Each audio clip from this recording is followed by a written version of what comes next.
આવો આપણે સીએનઆઈ અમદાવાદ રાયખડ મંડળીની રવિવારની સાંજની ઓનલાઈન ભક્તિ સભાની શરૂઆત કરીએ. પ્રભુ ઈસુ ખ્રિસ્તના નામમાં દેશ પરદેશના તમામ પરિવારોનો આવકાર કરતા આનંદ અનુભવું છું. અને અત્યાર સુધી આ સંગતમાં તમે સહભાગી થઈને જે સાથ અને સહકાર આપ્યો છે, પ્રાર્થના કરી છે, માટે અમે આભાર માનીએ છીએ. હું પર્વતો તરફ મારી આંખો ઊંચી કરીશ, મને ક્યાંથી સહાય મળે? જે યહોવાએ આકાશ તથા પૃથ્વી ઉત્પન્ન કર્યા છે તેની તરફથી મને સહાય મળે છે. તે તારા પગને ડગવા દેશે નહીં, તારો રક્ષક ઊંઘી જનાર નથી. આવો આપણે પ્રાર્થનામાં જોડાય, આરાધનાની પ્રાર્થના કરીએ. સકળ સૃષ્ટિના સર્જનહાર, અમારા જીવતા અને મહાન ઈશ્વર, આકાશ અને પૃથ્વીના ધણી, આકાશ જેનું રાજ્યસન, પૃથ્વી જેનું પાયાસન છે, જે ગઈકાલે આજે અને સદા સર્વકાળ કદી ન બદલાય જનારો અમારો પ્રભુ છે, જે અમારો ખડગ છે અને જે અમારા પગલાંને ખડગ પર ગોઠવે છે, જે અમને સ્થિરતા આપે છે, જે અમને સહાય કરે છે, જે અમારું રક્ષણ કરે છે, અમારી સર્વ હિલચાલમાં જે અમારા સહભાગી બને છે, એવા અમારા પ્રભુ, તમારી હાજરી દ્વારા તમે અમને ભયમાંથી, ચિંતામાંથી, એકલતામાંથી તમે છુટકારો આપો છો, દિલાસો અને ઉત્તેજનને હિંમત આપો છો. તેના માટે પ્રભુ અમે તમારી સ્તુતિ કરીએ છીએ. જીવનમાં વિવિધ પ્રકારના સંજોગો, પરિસ્થિતિ આવે છે. માથી 7, 24 અને 25 પ્રમાણે એ વરસાદ, રેલ, વાવાઝોડું, સપાટા, આ બધી જ પરિસ્થિતિમાંથી અમે પસાર થઈએ છીએ. પણ પ્રભુ, તમારા વિશ્વાસુપણામાં જેવા સંજોગો તેવું બળ આપીને તમે અમને ટકાવી રાખો છો. એ પરિસ્થિતિનો સામનો કરવાના માટે તમે સંકટને સમયે હાજરા હજુર મદદગાર બનો છો. અમારી સહાય તો આકાશ તથા પૃથ્વીના સર્જનહાર યહોવાના નામમાં છે.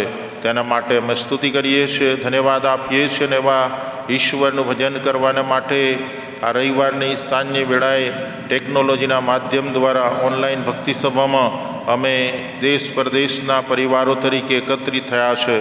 અમારા એકઠા મળવાને અને અમારી સંગતને પ્રભુ તમે આશીર્વાદિત કરો. પ્રભુ ઈસુ લીધે અમારી પ્રાર્થના સાંભળો અને માન્ય કરો. આમેન. ઈશ્વરની સ્તુતિ કરતાં આપણે ભજન સંગ્રહમાંથી ગીત ગાઈશું અને ઈશ્વરને મહિમા આપીશું.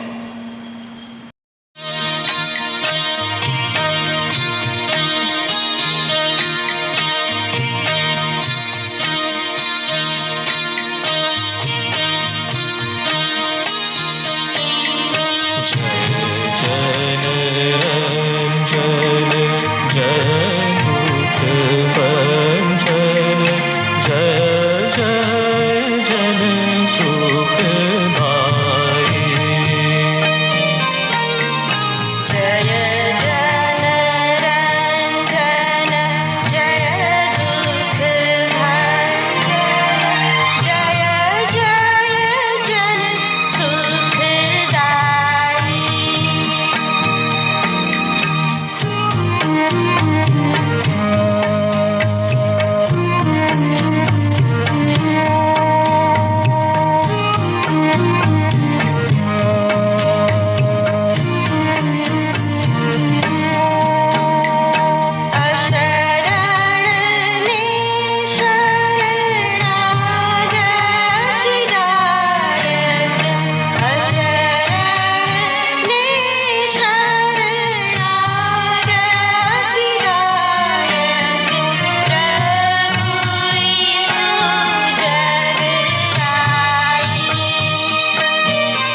પ્રભુનું વચન પવિત્ર શાસ્ત્ર બાઇબલમાંથી આપણે વાંચીએ અને સાંભળીએ. માથીની લખેલી સુવાર્તા 7મો અધ્યાય 24થી 27 વચન અને ત્યારબાદ ફિલિપીઓનો પત્ર તેનો 3જો અધ્યાય 1થી 16 વચન.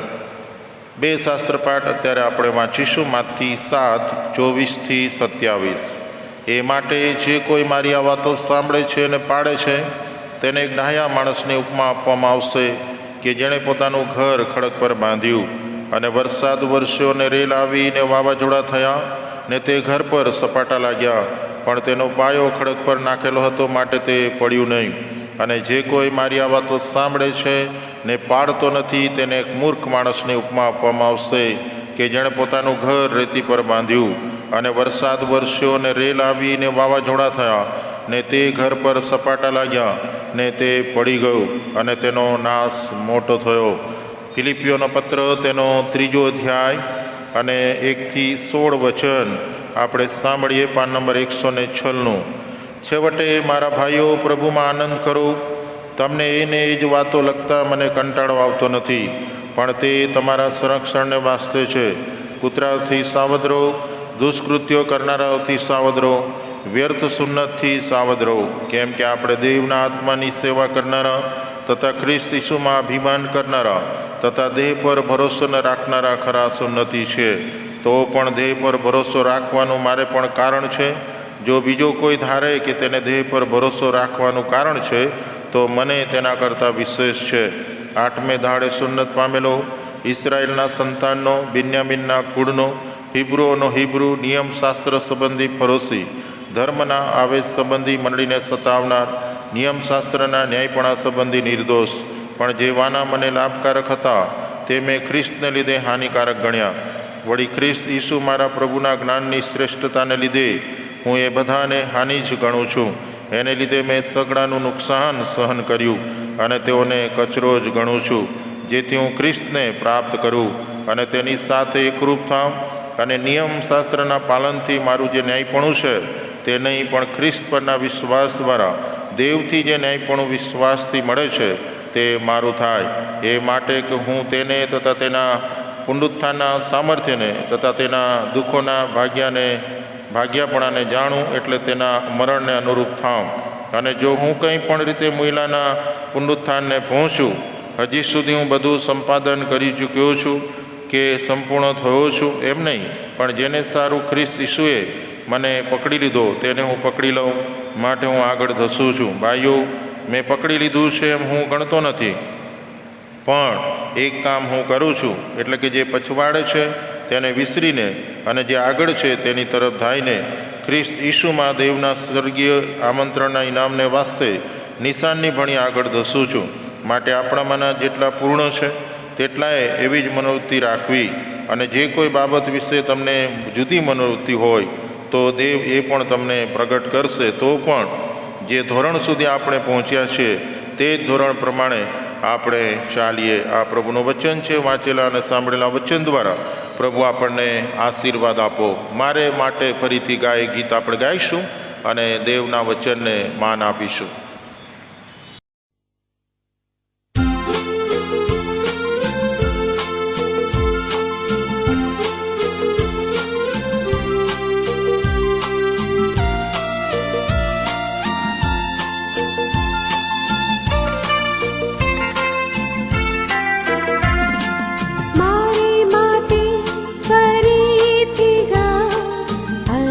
जीवन शब्दो जोवा दे तेमनी सुंदरता, अजब जीवन शब्दो, जीवन सुंदर शब्दो, पर જ વિશ્વાસ શીખો. સુંદર શબ્દો, અજબ શબ્દો, અજબ જીવન शब्दो, अजब शब्दो, अजब जीवन शब्दो. સ્તુતિ આરાધનામાં આપણે જોડાય અને ભજન સંગ્રહમાંથી ગીત ગાઈશું.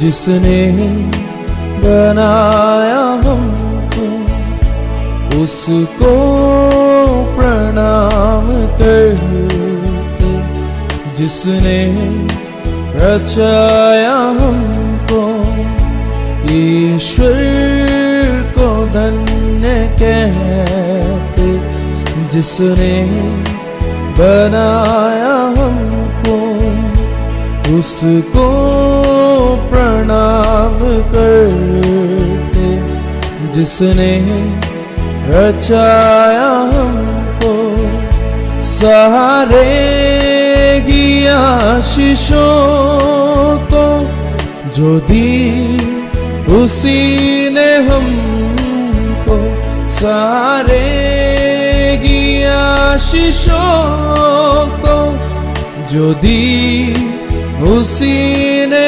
हमको। तुम ही बताओ कैसे हम भूल सकेंगे उनको, तुम ही बताओ कैसे हम भूल सकेंगे उनको। ईश्वर को धन्य कहते, जिसने बनाया हमको उसको प्रणाम करते, जिसने रचाया हमको।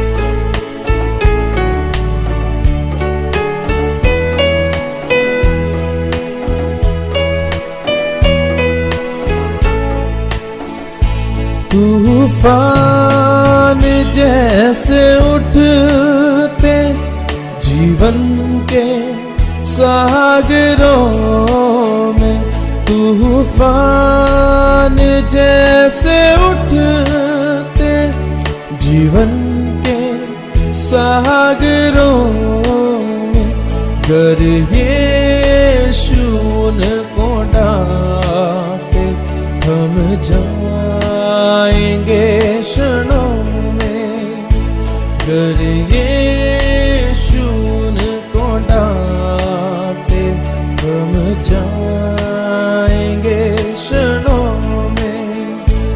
ईश्वर को धन्य कहते, जिसने बनाया हमको उसको प्रणाम करते, जिसने रचाया हमको, जिसने रचाया हमको।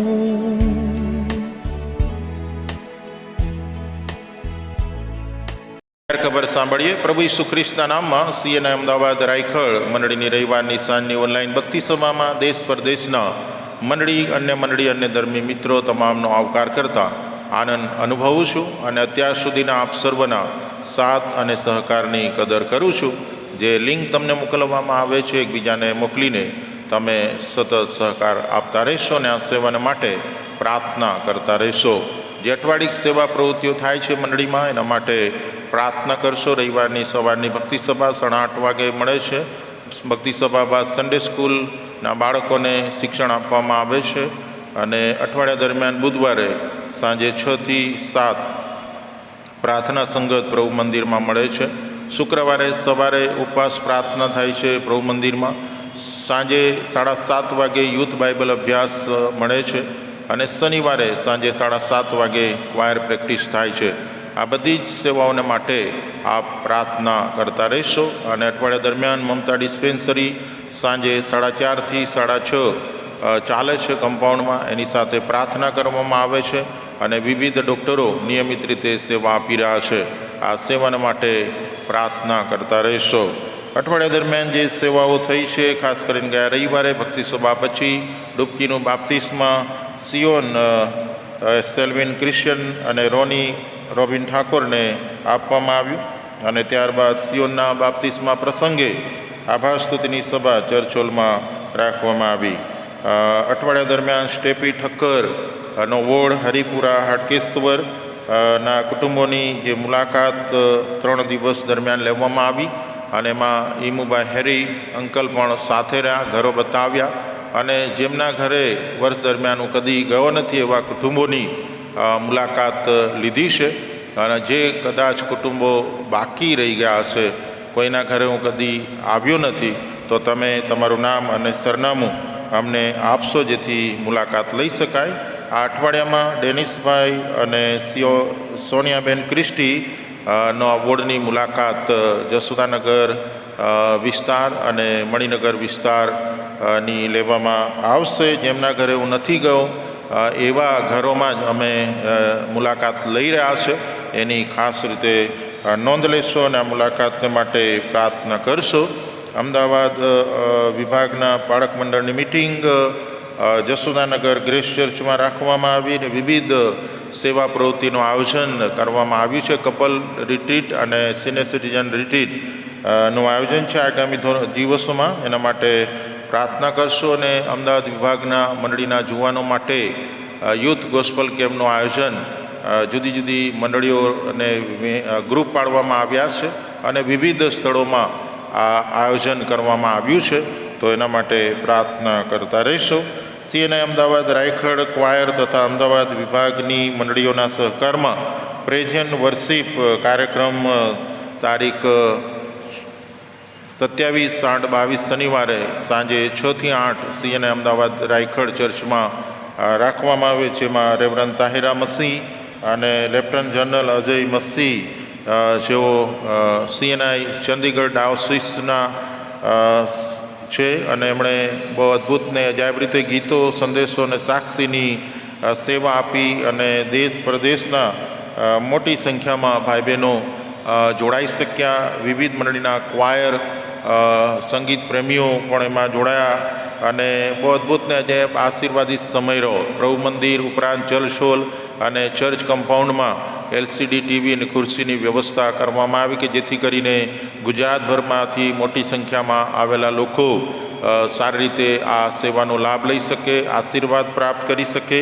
યુટ્યુબ પર લાઈવ આ સેવા કરવામાં આવી જેથી દેશ પરદેશના લોકો પણ એનો લાભ લઈ શકે. અને સીએનઆઈ અમદાવાદ રાયખડ મંડળીને આ ઉત્તમ તક મળી તેના માટે ખાસ રીતે આભાર માનીએ છીએ અને રેવરન્ડ તાહિરા મસી મેડમ અને લેફ્ટનન્ટ જનરલ અજય મસી સાહેબનો આપણે ખાસ રીતે આભાર માનીએ છીએ તેમની નમ્રતા અને સહકારને માટે. અને પાસ્ટરેટ કમિટી, ક્વાયર અને વિવિધ અંગોને પ્રભુએ કૃપા આપીને બહુ સુંદર વ્યવસ્થા આપણે કરી શક્યા તેના માટે પ્રભુના નામને ધન્યવાદ આપીએ છીએ. Senior citizen CNI Ahmedabad Raikhad તરફથી પ્રાર્થના સંગત રાખવામાં આવી છે. 28/8/2022 રાખવામાં આવી અને 11 થી 4 એ પણ આશીર્વાદિત રહી. અને જે સિનિયર સિટીઝન વાલાઓ મંડળીના અન્ય મંડળીના સહભાગી થયા, વિવિધ અંગો સહભાગી થયા તેના માટે આભાર માનીએ છીએ. સાથે CNI Ahmedabad Raikhad Sunday school આયોજિત એક દિવસીય બોક્સ ક્રિકેટ મેચ પ્લાસ્ટિક દડી પર ક્રિકેટ મેચ પુરુષો અને મહિલાઓને માટે સ્પોર્ટ્સ કમિટીની આગેવાનીમાં રાખવામાં આવેલ છે. તારીખ 4/9/22 રવિવાર સવારે 11:30 અને સીએનઆઈ અમદાવાદ રાયખડ ચર્ચ કમ્પાઉન્ડમાં આ ક્રિકેટ મેચ થશે. રજિસ્ટ્રેશન ફી ₹150 પ્રતિ ખેલાડી છે, જેમાં ટી-શર્ટ અને ભોજનનો સમાવેશ થાય છે. અને ખાસ વિવિધ અંગો તરફથી વાનગીઓના સ્ટોલ પણ મૂકવામાં આવશે. ટી-શર્ટનું માપ તમે રજિસ્ટ્રેશન કરાવનાર ખેલાડીઓ તમે માપ આપશો એવી વિનંતી છે. અને આ બોક્સ ક્રિકેટ ફક્ત સીએનઆઈ અમદાવાદ રાયખડના સભ્યો જ માટે રાખવામાં આવી છે, એની ખાસ રીતે નોંધ લેશો. આઈપી મિશન કબ્રસ્તાન સમિતિ 2021-22નો હિસાબ અને દાનની યાદી મોકલવામાં આવી છે.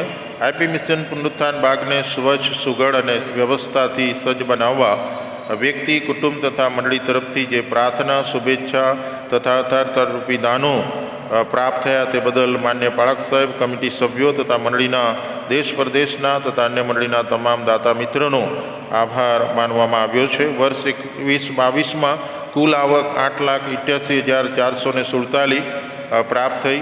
કુલ ખર્ચ 4,42,849 અને 80 પૈસા થયો છે અને કુલ બચત 4,45,597 અને 20 પૈસા થઈ શકી છે. આવક જાવકનું સરવૈયું નોટિસ બોર્ડ પર મૂકવામાં આવી છે અને દાતા મિત્રોની દાનની યાદી પણ નોટિસ બોર્ડ પર મૂકવામાં આવી છે. તમે જોશો, જાણશો અને આ સેવાના માટે પ્રાર્થના કરશો. ખાસ કરીને આઈપી મિશન કબ્રસ્તાનની જે સેવા છે એમાં મંડળી તરફથી 1% દાન એસેસમેન્ટનું વર્ષમાં આપવામાં આવે છે અને દાતા મિત્રોથી વર્ષ દરમિયાન જે દાનો આપે છે તે પાકી કબર બનાવવાની જે મંજૂરી માટેની ફી લેવામાં આવે છે તે અને ક્રોસ બનાવવાના માટેની જે દાન લેવામાં આવે છે અને સાથે સાથે એસી કોફિન બોક્સ જે છે એનું જે ભાડું છે એ વગેરે બાબતોની આવક એમાં સમાવેશ થાય છે અને મોટાભાગનો જે ખર્ચ છે એ પગીના પગારના સંદર્ભમાં છે અને વ્યવસ્થા જાળવવા, સફાઈ વગેરે અને રસ્તાઓ બનાવવામાં ખર્ચ થાય છે. માટે ખાસ તમે આ સેવાને માટે મદદરૂપ થશો. અત્યારે રિવરફ્રન્ટથી કબ્રસ્તાનમાં જવા માટેનો રસ્તો આપણે બનાવવાની તૈયારી કરી રહ્યા છીએ. 1.5 લાખનું બજેટ છે અને મેટલવાળો રસ્તો આપણે બનાવી રહ્યા છીએ. ચડવાની ખૂબ તકલીફ પડે છે અને એમ્બ્યુલન્સ પણ જઈ શકતી નથી અને વાહનો જઈ શકતા નથી. સિનિયર સિટીઝનોને ચાલતા જવાની તકલીફ પડે છે. એ બધી જ બાબતો દૂર થાય, સરળતા રહે માટે મેટલવાળા રસ્તાને માટે જે 1,50,000 નું બજેટ છે એના માટે પ્રાર્થના કરશો અને તમે મદદરૂપ બની શકો છો. સીએનઆઈ અમદાવાદ, સીએનઆઈ એલિબ્રિજ મંડળીની એજ્યુકેશન એન્ડોન્મેન્ટ ફંડમાંથી અમદાવાદ વિભાગના આર્થિક રીતે નબળા સીએનઆઈ મંડળીના વિદ્યાર્થીઓ પાસેથી સ્કોલરશિપ માટે અરજીપત્ર ભરીને મંગાવવામાં આવે છે. 10મા કે 12મા ધોરણ પછી જે વિદ્યાર્થીઓ લાંબી મુદત અથવા ટૂંકી મુદતના પ્રોફેશનલ અથવા અન્ય કોર્સ કરે છે અને જેમના કુટુંબની વાર્ષિક આવક 1,50,000થી ઓછી હોય તેઓએ પોતાની મંડળીના પ્રેસ્બિટર ઇન્ચાર્જ પાસેથી ફોર્મ મેળવી લઈ તારીખ 30/8/22 સુધીમાં અરજી પરત કરવાની રહેશે. આશીષ અમીન, પ્રેસ્બિટર ઇન્ચાર્જ, સીએનઆઈ એલિબ્રિજ. આ ફોર્મ અમારી પાસે છે. જેઓ લાભ લેવા માગે છે તો તમે પૂરેપૂરું ભરીને અમારી સહી સાથે સમયસર મોકલશો. સીએનઆઈ ગુજરાત ડાયોસિસ દ્વારા પાત્ર પસંદગી રિટ્રીટ રાખવામાં આવી છે અને એના માટેનું ફોર્મ, રજિસ્ટર ફોર્મ અહીંયા આપવામાં આવ્યું છે. જેઓ લાભ લેવા માગે છે તમે અમારી પાસેથી મેળવી લેશો. એમાં જરૂરી સૂચનો પણ આપવામાં આવ્યા છે. બાળકનું ભલામણ રહેશે એ બાબતની ધ્યાન રાખશો. ટ્રાન્સવર્લ્ડ રેડિયો ઇન્ડિયા TWR દ્વારા 18 સપ્ટેમ્બર 22 હિબ્રુના પત્રની પરીક્ષા રાખવામાં આવી છે. રજિસ્ટ્રેશન ફી ₹50 છે અને બધા જ એમાં સહભાગી બની શકે છે. ઉંમરની કોઈ મર્યાદા નથી અને માટે આપણી મંડળીમાંથી સન્ડે સ્કૂલના બાળકો, ટીચરો, વાલી મિત્રો, મંડળીના ભાઈ બહેનો વિવિધ અંગો એમાં સહભાગી થાય એ માટે ખાસ ઉત્તેજન આપવામાં આવે છે અને આ રવિવારે તમે તમારા નામ તમે આપી દેશો. સમય પૂરો થયો છે અને માટે સન્ડે સ્કૂલ ટીચર અને અસુરમતીબેન, સ્મિતાબેન એન્ડ ક્રિશ્ચનને તમે નામ નોંધાવશો. પરીક્ષા સીએનઆઈ અમદાવાદ રાયખડ ચર્ચમાં પરીક્ષા સેન્ટર રહેશે એની ખાસ રીતે નોંધ લેશો. આવો આપણે પ્રાર્થનામાં જોડાય, પ્રાર્થના કરીએ. સકળ સૃષ્ટિના સર્જનહાર, અમારા જીવતા અને મહાન ઈશ્વર, તમારા તરફથી અમને સહાય મળે છે માટે આભાર માનતા અમે વિશ્વાસ અને ખાતરી સાથે અમારી દ્રષ્ટિ તમારા તરફ ઉઠાવતા તમારી સહાય માંગીએ છીએ. આ પૃથ્વી પર તમારું રાજ્ય વહેલું આવે, લોકો જીવનના ભાગીદાર બને, તમને ઓળખે માટે તમે સહાય કરો. જેઓ દૂર છે, વેગળા છે અને બંધનોમાં છે તેઓને છુટકારો આપો અને હજુ સુધી જેઓને શુભ સંદેશ પ્રાપ્ત થયો નથી આ પૃથ્વીના પટ પર ત્યારે પ્રભુ તેઓ સુધી શુભ સંદેશ પહોંચાડવાને માટે ખ્રિસ્તી સાત્વિક મંડળીને, મિશનરી સંસ્થાઓને, સામાજિક સંસ્થાઓને પ્રભુ તમે કૃપા આપજો, સહાય કરજો. વિવિધ પડકારો વિવિધ દેશોમાં છે, એ બધા મધ્યે આ સેવા કરવાને માટે પવિત્ર આત્મા તમે મદદ કરજો. ગુજરાત, ભારત અને અમારા શહેરને તમારી કૃપા આપજો, સહાય કરજો અને આખા વિશ્વમાં શાંતિ, એકતા અને ભાઈચારો જળવાય. જ્યાં અરાજકતા છે, જ્યાં કુદરતી આપત્તિઓ છે, જ્યાં યુદ્ધનું વાતાવરણ છે, ત્યાં પ્રભુ તમે કૃપા કરો, શાંતિની સ્થાપના કરો. અને જે લોકો સંઘર્ષ કરી રહ્યા છે, ક્લાઇમેટ ચેન્જને કારણે ઘણા બધા દેશો મુશ્કેલીમાં આવી પડ્યા છે, ઘણી બધી જગ્યાએ દાવાનળ છે, અતિશય ગરમી છે, દુકાળ છે, ઘણી જગ્યાએ પૂરગ્રસ્ત પરિસ્થિતિ છે. આ બધામાં પ્રભુ તમે કૃપા આપો વિનંતી કરીએ છીએ. જેઓ માંદા દુઃખી છે, અશક્ત છે, તેમને પણ પ્રભુ તમે કૃપા આપો. અઠવાડિયા દરમિયાન જે વિવિધ સેવાઓ અમે કરી શક્યા, મુલાકાતની, આભાર સ્તુતિની સભા, બાળક મંડળ મિટિંગ અને વિશેષ પ્રેઝન્ટ વર્શિપ કાર્યક્રમ રેવરન તાહિરા મસ્સી અને લેફ્ટનન્ટ જનરલ અજય મસ્સી દ્વારા ગીતો, સાક્ષી અને સંદેશાની જે અદ્ભુત સેવા મંડળીમાં કરવામાં આવી અને મોટી સંખ્યામાં ગુજરાતભરમાંથી જે વાલાઓ સહભાગી થયા, બધાને પ્રભુ તમારી આશીષ આપજો અને તમારા સેવક અને સેવિકાની સમર્પિત સેવાઓને તમે આશીર્વાદિત કરતા રહેજો. ખાસ કરીને પ્રભુ અમે અમારી ડાયોસિસને માટે પણ અમે પ્રાર્થના કરીએ છીએ. અમારા માન્ય બિશપ સાહેબ પરદેશથી સારી રીતે આવી શક્યા, તેના માટે અમે સ્તુતિ કરીએ છીએ. તેમની આગેવાની સેવાને તમે આશીર્વાદિત કરો. તમામ પાળક સાહેબો, મિશનરીઓ, એમના પરિવારોને પ્રભુ તમે કૃપા આપો. મંડળીની આગામી જે સેવાઓ છે, ખાસ પ્રાર્થના સંગત સિનિયર સિટીઝન જે રાખવામાં આવી અને જે વાલાઓએ પ્રાર્થનાને માટે સમય ફાળવ્યો, તેઓ બધાને માટે આભાર માનતા અમારી આ સેવાને તમે આશીર્વાદિત કરજો. પ્રાર્થના અને મમતાની સેવાઓને તમારા હાથમાં સોંપીએ છીએ.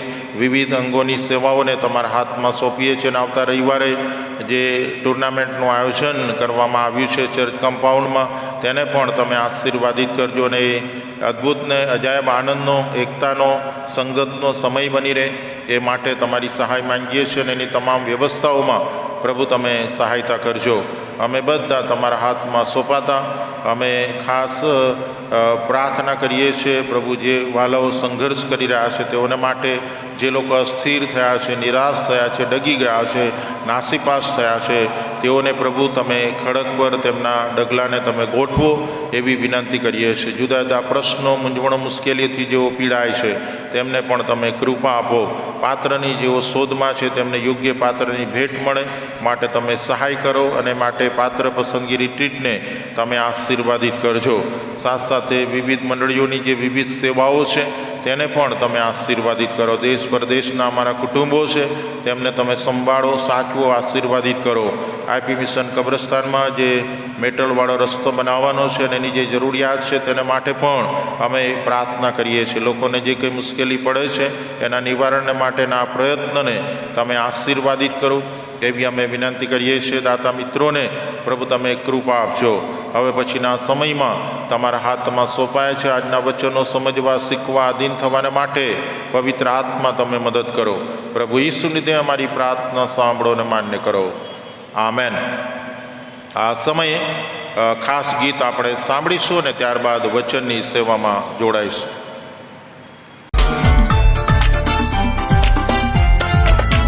जो सर्वोच्च प्रभु के आश्रय में घर अपना बनाता है, जो सर्वोच्च प्रभु के आश्रय में घर अपना बनाता है, वो सर्वशक्तिमान की छाया तले सुकून से रहता है, वो सर्वशक्तिमान की छाया तले सुकून से रहता है।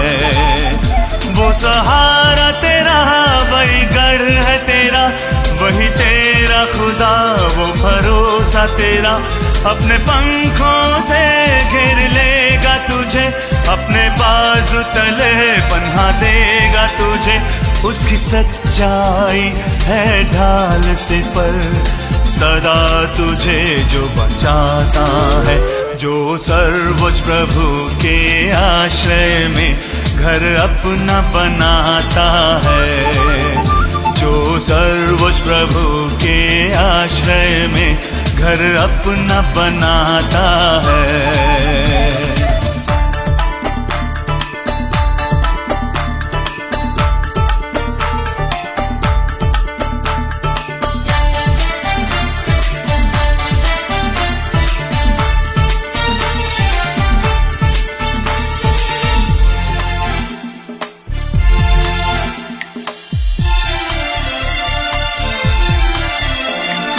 रात के भय से तू न डरेगा, न दिन को उड़ते हुए तीर से डरेगा। तेरे दोनों ओर हजारों गिरेंगे, लेकिन वो तेरे पास ना आएगा। वो सहारा तेरा, वही गढ़ है तेरा, वही तेरा खुदा, वो भरोसा तेरा। अपने पंखों से घेर लेगा तुझे, अपने बाजू तले पन्हा देगा तुझे। उसकी सच्चाई है ढाल से पर, सदा तुझे जो बचाता है।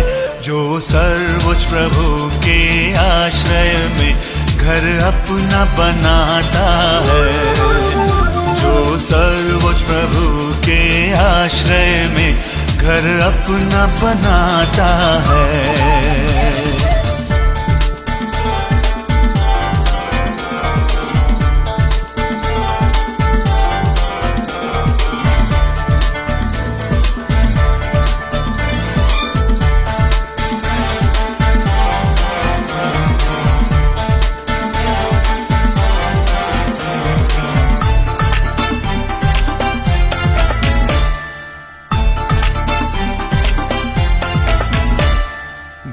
यहोवा के पनाह में रहोगे, हर मुसीबत से तुम तो बचोगे। अपने फरिश्तों को आदेश देकर तेरी राहों पर वो रक्षा करेगा। वो सहारा तेरा, वही गढ़ है तेरा, वही तेरा खुदा, वो भरोसा तेरा। अपने पंखों से घेर लेगा तुझे, अपने बाजू तले पन्हा देगा तुझे। उसकी सच्चाई है ढाल से पर, सदा तुझे जो बचाता है। जो सर्वोच्च प्रभु के आश्रय में घर अपना बनाता है। जो सर्वोच्च प्रभु के आश्रय में घर अपना बनाता है। वो सर्वशक्तिमान की छाया तले सुकून से रहता है। वो सर्वशक्तिमान की छाया तले सुकून से रहता है। वो सहारा तेरा, वही गढ़ है तेरा, वही तेरा खुदा, वो भरोसा तेरा। अपने पंखों से घेर लेगा तुझे, अपने बाजू तले पन्हा देगा तुझे। उसकी सच्चाई है ढाल से पर, सदा तुझे जो बचाता है। जो सर्वोच्च प्रभु के आश्रय में घर अपना बनाता है। जो सर्वोच्च प्रभु के आश्रय में घर अपना बनाता है। પવિત્ર શાસ્ત્ર બાઇબલમાંથી પ્રભુના જે વચનો આજની ઓનલાઈન ભક્તિ સભામાં વાંચવામાં આવ્યા છે, માથી 7:24 અંત અને ફિલિપિયોનો પત્ર 3 અધ્યાય 1-16 અને આજનું આધાર વચન છે માથી 7 અને 24। એ માટે જે કોઈ મારી આ વાતો સાંભળે છે અને પાળે છે તેને એક ડાહ્યા માણસની ઉપમા આપવામાં આવશે કે જેણે પોતાનું ઘર ખડક પર બાંધ્યું। આજે જે વચન સંબંધે આપણે શીખવા માંગીએ છીએ, વિષય છે તમારો પાયો મજબૂત કરો। અને આપણે પાઉલના જીવનમાંથી 4 મહત્ત્વની બાબતો આપણા વિશ્વાસને મજબૂત કરવાના માટેની શીખવા માંગીએ છીએ। એડિસન થોમસ બિઝનેસમેન હતો અને એની મોટી ફેક્ટરી હતી અને એનો માલિક હતો ને એક દિવસે આ ફેક્ટરીમાં આગ લાગે છે અને આખી ફેક્ટરી બળીને રાખનો ઢગલો થઈ જાય છે। બહુ મોટો ઢગલો જીવનમાં પ્રથમવાર એડિસન થોમસ જુએ છે અને એને સમાચાર મળે છે કે તમારી ફેક્ટરી બળી ગઈ છે અને માટે એ સમાચાર સાંભળતા જ એના નાના દીકરાને લઈને ફેક્ટરી જોવાના માટે જાય છે અને એ જુએ છે તો આખી ફેક્ટરી બળીને રાખ થઈ ગઈ હતી.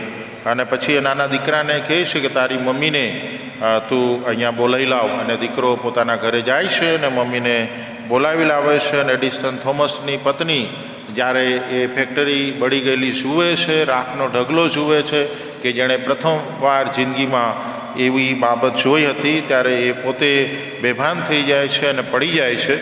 અને એવા સમયમાં એડિસન થોમસ બે શબ્દો બોલે છે. એક તો પ્રથમ કહે છે કે ઈશ્વરનો આભાર, અને બીજો શબ્દ એ કહે છે કે હવેથી હું નવી શરૂઆત કરીશ. અને આ એડિસન થોમસ આ મુશ્કેલ સંજોગો અને પરિસ્થિતિમાં નાસીપાસ થયા વગર એ સ્થિર રહેશે, એ દ્રઢ રહેશે અને પછી એ નક્કી કરે છે આગળ વધવાને માટે. અને આખરે આ એડિસન થોમસે ઇલેક્ટ્રિસિટીની શોધ કરી અને જર્મનીમાં એડિસન થોમસના નામનું શહેર પણ વસાવવામાં આવ્યું છે. અને આ રીતે આપણે એડિસન થોમસમાં એ વિપરીત સંજોગોમાં સ્થિરતા આપણે જોઈ શકીએ છીએ. થોડા સમય પહેલાં સાલ્વેશન આર્મી ચર્ચ મુક્તિપુર ખાતે સન્ડે સ્કૂલના બાળકોની વક્તૃત્વ સ્પર્ધા પ્રાથમિકથી સિનિયર વિભાગની રાખવામાં આવી અને એનો મુદ્રાલેખ હતો માંથી 7 અને 24 તમારો પાયો મજબૂત કરો. અને લગભગ 35 જેટલા બાળકોએ બહુ જ સુંદર શિક્ષણ અને સંદેશ આ આધાર વચન દ્વારા આપ્યો. અને એમાં એક જ બાબત હતી કે આપણા જીવનમાં આવતા તમામ સંજોગો અને પરિસ્થિતિનો આપણે દ્રઢતાથી સામનો કરીએ અને આપણો જે ખડક ઈશ્વર છે પ્રભુ ઈસુ ખ્રિસ્ત, એના પરનો આપણો જે ભરોસો છે તેમાં આપણે સ્થિર અને દ્રઢ થઈએ. ગીતશાસ્ત્ર 46માં પ્રથમ બાબત એ કહી છે કે સંકટને સમયે હાજર મદદગાર છે. દેવ આપણો આશ્રય તથા આપણું સામર્થ્ય છે અને સંકટને સમયે તે હાજર મદદગાર. એ સંકટ છે એ બાબતને સ્વીકારવામાં આવી છે અને એ નવી નથી અને અજાણી પણ નથી, પણ એ વાસ્તવિક છે કે મુશ્કેલી, તકલીફ, દુઃખ અને આફતો એ તો છે જ, એને કદી નકારવામાં આવી નથી. અને વિવિધ પ્રકારની આપત્તિઓ વિશે ગીતશાસ્ત્ર 46માં લખવામાં આવ્યું છે. 2 થી 3 કલમમાં જોશો તો માટે જો પૃથ્વી ઉથલપાથલ થાય, જો પર્વતો સમુદ્રમાં ડૂબી જાય, જો તેનું પાણી ગર્જના કરે તથા વલોવાય, જો તેના ઉછળવાથી પર્વતો કાંપી ઉઠે તો પણ આપણે બીએ નહીં. આ કુદરતી આપત્તિની વાત કરવામાં આવી છે અને અવારનવાર આપણે કુદરતી આપત્તિઓમાંથી પસાર થઈએ છીએ. પાછલા સમયમાં કોરોનાની મહામારી, અનેક જગ્યાઓમાં ભૂકંપ, અનેક જગ્યાઓમાં દુકાળ, અનેક જગ્યાઓમાં રેલ, અતિવૃષ્ટિ, અનેક જગ્યાઓમાં દાવાનળ, આગ લાગવી વગેરે બાબતો આપણે જોઈ શકીએ છીએ. અને અત્યારે પણ ઘણા બધા દેશો ક્લાઇમેટ જે ચેન્જ છે એની તકલીફમાં આવીને પડ્યા છે. ખાસ કરીને ચીનમાં અત્યારે દુકાળગ્રસ્ત પરિસ્થિતિ છે. જે મોટી નદી ચીનની છે એનું પાણી બહુ જ ઓછું થઈ ગયું છે, જે હજારો લાખો ને કરોડો લોકોને પાણી પૂરું પાડે છે. એનું તળિયે આવી ગઈ છે. સાથે સુદાનમાં પૂર ચાલે છે, આર્જેન્ટિનામાં દાવાનળ છે, યુરોપમાં દાવાનળ છે, ઓસ્ટ્રેલિયામાં વાવાઝોડું છે અને અનેક જગ્યાઓમાં બીજી જે તકલીફો છે એ યુદ્ધગ્રસ્ત પરિસ્થિતિ છે. ત્યાં આપણે જોઈએ છે 9મી કલમ, તે પૃથ્વીના છેડા સુધી લડાઈઓ બંધ કરી દે છે. યુદ્ધ અને લડાઈ એ આપણે દુનિયામાં જોઈ શકીએ છીએ, ખાસ કરીને રશિયા અને યુક્રેન અને અત્યારે તાઇવાન અને ચીન ની જે યુદ્ધની તૈયારીઓ. અને આ બધી બાબતો આપણને એ વાસ્તવિક બાબતોમાંથી આપણે પસાર થઈ રહ્યા છે. અને ત્રીજી જે આપત્તિની વાત 6ઠ્ઠી કલમમાં કહે છે કે વિદેશીઓએ તોફાન મચાવ્યું અને રાજ્યો ડગમગી ગયા. એટલે કે સતાવણીની જે બાબત છે, પ્રભુના લોકોને અનેકવિધ રીતે સતાવવામાં આવે. આખા વિશ્વભરમાં ઘણી બધી જગ્યાએ આપણે સતાવણી જોઈ શકીએ છીએ પ્રભુના લોકોને વિવિધ પ્રકારની મુશ્કેલીઓમાંથી પસાર થવું પડે છે.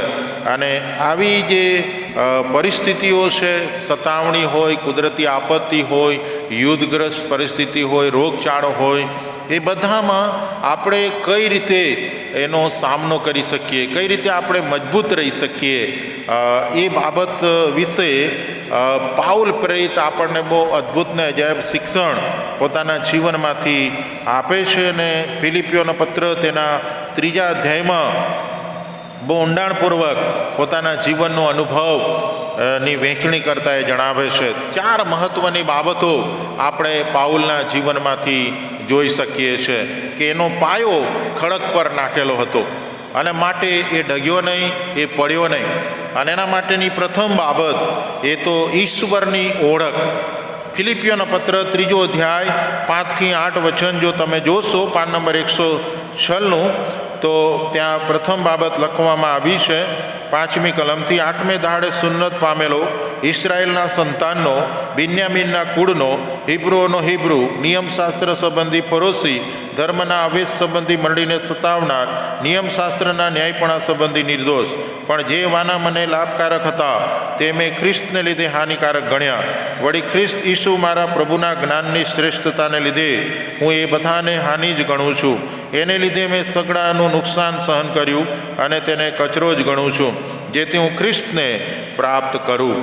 આ પાઉલના જીવનમાં જે મજબૂતાઈ હતી એના માટેની પ્રથમ બાબત તો એ ઈશ્વરની ઓળખ ધરાવતો હતો.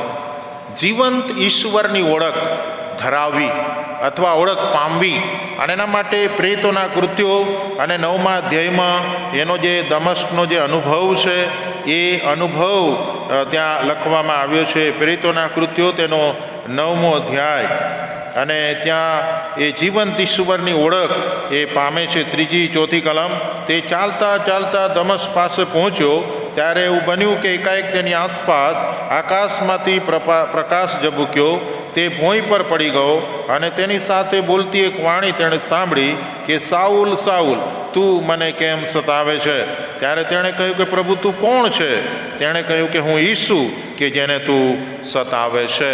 અને આ ઓળખ ઈસુ ખ્રિસ્ત પ્રભુ છે, ઉદ્ધારનાર છે, એ ઓળખ પાઉલ પ્રાપ્ત કરે છે. પાઉલે નામ સાંભળ્યું હતું ઈસુનું, અને ઈસુનું ભજન કરનારાઓને એ સતાવતો હતો, કારણ કે ઈસુ વિષયની જે સાચી સમજણ એના જીવનમાં હોવી જોઈએ એ નહોતી. અને માટે ઈસુ ખ્રિસ્ત પર ભરોસો રાખનારા લોકોને એ સતાવતો હતો. પણ જ્યારે ઈસુ ખ્રિસ્તે એને ઓળખ આપી કે હું ઈસુ છું જેને તું સતાવે છે, હું ઈસુ કેવળ ઈસુ નથી પણ હું પ્રભુ છું, હું ઉદ્ધારનાર છું, અને ત્યારે પાઉલ ઈસુ ખ્રિસ્તને પ્રભુ તરીકે સ્વીકારે છે. અને ત્યારબાદ એ ઓળખ પામીને પ્રેરિતોના કૃત્યો 9મો અધ્યાય અને 22મી કલમમાં જો તમે જોશો તો ઈસુ તે જ ખ્રિસ્ત છે એના પ્રમાણો આપીને તેણે દમસ્કમાં રહેનારા યહૂદીઓને ગૂંચવી નાખ્યા. જે માણસ સતાવણી કરનારો હતો એ માણસ હવે ઈસુ ખ્રિસ્તને પ્રગટ કરવા લાગ્યો છે. ઈસુ ખ્રિસ્ત માટે સહન કરવાની તૈયારી બતાવી રહ્યો છે. અને આ એનો પાયો હતો. ઈસુ ખ્રિસ્ત જે ખડક છે એના પર એણે પાયો નાખ્યો હતો. અને માટે વાલા મિત્રો, સૌથી મહત્ત્વની બાબત કે આપણે આપણા સર્જનહારને, આપણા ઉદ્ધારનારને આપણે ઓળખીએ, જાણીએ અને એને પ્રભુ તરીકે આપણે સ્વીકારીએ. કેવળ આપણે નામધારી ખ્રિસ્તી તરીકે નહીં. એ અંજરી જે હતી એ લીલીછમ હતી પણ એના પર ફળ નહોતા. અંજરી લીલીછમ હતી એમાં કશો વાંધો નહોતો, પણ વાંધો એ હતો કે એને ફળ નહોતા. તમે ને હું ખ્રિસ્તી છીએ, તમે ને હું મંડળીમાં આવીએ છીએ, મંડળીની સંગતમાં ભાગીદાર થઈએ છીએ, મંડળીના સભ્ય બનવાના માટે બાપ્તિસ્મા લઈએ છીએ. અનેકવિધ આપણને આપણા પ્રસંગો સચવાઈ જાય, લગ્ન, મરણ, જન્મ, વિવિધ સામાજિક સેવાઓ, અને આપણને આગેવાની પ્રાપ્ત થાય, માનસ્થાન મળે, અને માટે આપણે મંડળીના સભ્ય બનીએ છીએ, મંડળીમાં આવીએ છીએ, એકબીજાને મળીએ છીએ, ઓળખીએ છીએ, જાણીએ છીએ, સંગત કરીએ છીએ, સુખ દુઃખમાં ભાગીદાર બનીએ છીએ. બધું સારું છે, પણ જો આપણે ફળ નથી આપતા તો એ કોઈ મતલબ નથી. જો આપણે ફળ નથી આપતા, લીલાછમ તો છીએ, આ બધું જ લીલુંછમ લાગે છે. મંડળીમાં આવવું જવું, એકબીજાને મળવું, બાપ્તિસ્મા લેવું, લગ્ન, જન્મ, મરણ, હા, બધું જ આપણને સારું છે, પણ એ ફળ નથી. તમે એને હું બહુ ફળ આપીએ એ માટે તેડવામાં આવ્યા છે, અને માટે તમને ને મને શિષ્યો તરીકે તેડવામાં આવે, ખ્રિસ્તી તરીકે નહીં. અંત્યોકમાં શિષ્યો ખ્રિસ્તી કહેવાયા. શિષ્યપણું તમારા ને મારા માટે અગત્યનું છે. અને માટે પાઉલના જીવનમાં જે 3 વચનો હતા મહત્વના, એમાંનું પ્રથમ વચન છે ગલાતી 2:20 કે હવેથી હું નહીં પણ મારામાં ખ્રિસ્ત જીવે છે. હવેથી હું નહીં, જે જૂનું હતું તે જતું રહ્યું છે, અને જુઓ તે નવું થયું છે, એ નવી ઉત્પત્તિ બન્યો. ખ્રિસ્તને માટે જીવવું, ખ્રિસ્તની ઓળખ પામીને હવે ખ્રિસ્તને માટે જીવવાનું એનું સમર્પણ હતું. અને માટે વાલા મિત્રો, હવેથી હું નહીં પણ મારામાં ખ્રિસ્ત જીવે છે. આપણા પાયાને મજબૂત કરવાના માટે આ ખ્રિસ્ત માટે જીવવું, ખ્રિસ્તને ઓળખવું, ખ્રિસ્તને જાણવું એ સૌથી મહત્ત્વની બાબત છે. ત્યાર વગર આપણો પાયો કાચો રહેશે. આપણો પાયો રેતી પર બાંધેલા ઘર જેવો રહેશે, ખડક પર બાંધેલો ઘર. જૂના કરારમાં પણ ખડક શબ્દને બહુ માન આપવામાં આવ્યું છે, મહત્ત્વ આપવામાં આવ્યું છે. ખડક પરમાંથી પાણી કાઢવામાં આવ્યું. હું જીવતું પાણી છું. જે ખડકમાંથી પાણી પીવડાવવામાં આવ્યું ઇસરાયેલ પ્રજાને, અને ઈસુ ખ્રિસ્ત નવા કરારમાં કહે છે કે જીવનની પાણી હું છું, જે કોઈ પીએ છે તેને તરસ લાગશે નહીં. આ ખડક પર આપણા ઘરને, વિશ્વાસરૂપી ઘરને આપણે બાંધીએ, અને એના માટેની ઓળખ એ બહુ સૌથી મહત્ત્વની બાબત છે. અને આપણે પોતા માટે પછી જીવતા નથી, આપણે જેને ઓળખીએ છીએ એ ઈસુ ખ્રિસ્ત પ્રભુને માટે આપણે જીવવાનો સંકલ્પ કરીએ છીએ. બીજી બાબત, ઈશ્વર સાથેનો એનો મજબૂત અને ગાઢ સંબંધ. એનો જે પાયો મજબૂત હતો એનું કારણ હતું ઈશ્વર સાથેનો એનો મજબૂત ગાઢ સંબંધ. અને આ બાબત પણ આપણા માટે બહુ જ અગત્યની છે કે આપણે ઈશ્વરને ઓળખીએ, આપણે જાણીએ, અને પ્રભુ તરીકે સ્વીકારીએ, અને એક નિર્ણય લઈએ કે હવેથી હું નહીં પણ મારામાં ખ્રિસ્ત જીવે છે. પણ એના માટે બીજી જે મહત્ત્વની બાબત છે એ તો જેના માટે મારે જીવવાનું છે અને જેની ઓળખ મેં પ્રાપ્ત કરી છે એની સાથેનો મારો ગાઢ સંબંધ. એ ડાળી વેલામાં રહ્યા વગર, એના ગાઢ સંબંધ વગર એ વધારે ફળ આપી શકતી નથી. અને પાઉલ ઈશ્વર સાથેના ગાઢ સંબંધમાં એ રહ્યો. અને એના માટે ફિલિપી 3:7-9 એ બાબત લખવામાં આવી છે. પણ જે વાના મને લાભકારક હતા તે મેં ખ્રિસ્તને લીધે હાનિકારક ગણ્યા. વળી ખ્રિસ્ત ઈસુ મારા પ્રભુના જ્ઞાનની શ્રેષ્ઠતાને લીધે હું એ બધાને હાનિ જ ગણું છું. એને લીધે મેં સઘળાનું નુકસાન સહન કર્યું અને તેઓને કચરો જ ગણું છું, જેથી હું ખ્રિસ્તને પ્રાપ્ત કરું અને તેની સાથે એકરૂપ થાવ. અને નિયમશાસ્ત્રના પાલનથી મારું જે ન્યાયપણું છે તે નહીં, પણ ખ્રિસ્ત પરના વિશ્વાસ દ્વારા દેવથી જે ન્યાયપણું વિશ્વાસથી મળે છે તે મારું થાય. આ એકરૂપતા હતી ખ્રિસ્ત સાથેનો એનો ગાઢ સંબંધ. અને એમાંની પ્રથમ બાબત ઈશ્વરને પ્રાથમિકતા. ઈશ્વરને પ્રાથમિકતા આપે છે. એની ડિગ્રીઓ, એના ભૌતિક વાનાઓ, આ બધા કરતાં ઈશ્વર અગત્યના માને છે. ઘણી બધી વાર આપણે આપણી ડિગ્રી, આપણી લાયકાત, આપણું જ્ઞાન, આપણી ભૌતિકતા, આપણી સુવિધાઓ એ આપણા માટે પ્રાથમિકતા બની જાય છે. પણ પાઉલને માટે ઈસુ ખ્રિસ્ત પ્રાથમિક હતો. અને બીજી બાબત, ઈસુ ખ્રિસ્ત જ શ્રેષ્ઠ છે. બધાને હું કચરો ગણું છું. 500 રૂપિયાની નોટ હોય અને એને ફાડી નાખવામાં આવે, એને કહેવાય કચરો ગણું છું. હા, એ 500 રૂપિયા કરતાં ખ્રિસ્ત શ્રેષ્ઠ છે. એ 1000 રૂપિયા કરતાં કે આપણા આશીર્વાદો, કે આપણો ભૌતિકવાદ, કે આપણી બીજી કોઈ પણ બાબતો કરતાં ઈસુ ખ્રિસ્ત આપણા જીવનમાં પ્રાથમિક હોવો જોઈએ, શ્રેષ્ઠ હોવો જોઈએ. અને પાઉલને માટે ઈસુ ખ્રિસ્ત શ્રેષ્ઠ હતા. ઈસુ ખ્રિસ્ત શ્રેષ્ઠ હતા, એના માટેની પ્રાથમિકતા અને ઈસુ ખ્રિસ્ત જ શ્રેષ્ઠ છે. અને ત્યારબાદ તમે જોશો માથી 7મા અધ્યાયમાં પણ જે ખડક પર બાંધેલું ઘર હતું જે પડ્યું નહીં, એનું કારણ ત્યાં ઈશ્વર સાથેનો એનો મજબૂત સંબંધ 24 અને 25માં એ બાબત લખી છે કે એ માટે જે કોઈ મારી આ વાતો સાંભળે છે ને પાળે છે તેને એક ડાહ્યા માણસને ઉપવામાં આવશે કે જેણે પોતાનું ઘર ખડક પર બાંધ્યું અને વરસાદ વરસ્યો ને રેલ આવી ને વાવાઝોડા થયા ને તે ઘર પર સપાટા લાગ્યા, પણ તેનો પાયો ખડક પર નાખેલો હતો માટે તે પડ્યું નહીં. ખડક પર નાખેલો પાયો. અને એના સંદર્ભમાં પ્રથમ બાબત ઈશ્વર સાથેનો એનો સંબંધ, ઈશ્વરના વચનનું મનન અને પાલન. આપણે સાંભળીએ, વાંચીએ કે જાણીએ ઈશ્વરનું વચન, પણ પાલન કરવું, ઈશ્વરની ઈચ્છાને માન આપવું. પ્રભુ પ્રભુ કહેનારા તો ઘણા બધા છે, પણ પ્રભુના વચનને પાળનારા, એના વચનને આધીન થનારા લોકો કેટલા. અને આ ખડક પર બાંધેલું ઘર પડ્યું નહીં, એ વિશ્વાસી અડગ રહ્યો. એનું કારણ હતું કે ઈશ્વરના વચનનું પાલન એ કરનારો હતો. ઈશ્વરના વચનનું પાલન, ઈશ્વર પરનો ભરોસો,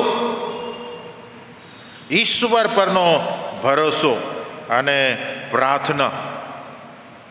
ઈશ્વર પરનો ભરોસો અને પ્રાર્થના. અને એ જ બાબત આપણે પાઉલના જીવનમાં પણ જોઈ શકીએ છીએ. અને ફિલિપી 1 અને 21માં કહે છે કે કેમ કે મને જીવવું તે ખ્રિસ્ત અને મરવું તે લાભ છે. કેમ કે મને જીવવું તે ખ્રિસ્ત અને મરવું તે લાભ છે. આ એક ગાઢ સંબંધમાં જીવનારો પ્રભુનો સેવક, અને એના કારણે આપણો ઈશ્વર આપણને ડગવા દેતો નથી. ગીતશાસ્ત્ર 121માં બહુ ખાતરીદાયક વચન આપવામાં આવ્યું છે કે તે તારા પગને ડગવા દેશે નહીં.